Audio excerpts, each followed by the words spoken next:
Mga idol, tapos na mga idol.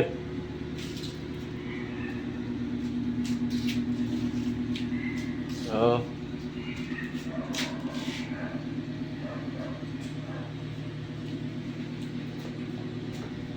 Ayan.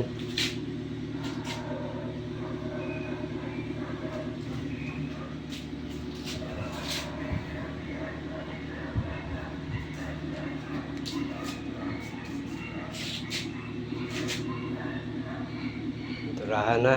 Wala ng kalawang mga idol.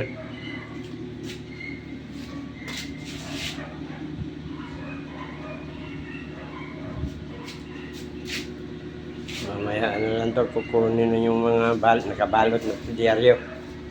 Patuyuin na sa mga idol. Thank you for watching mga idol.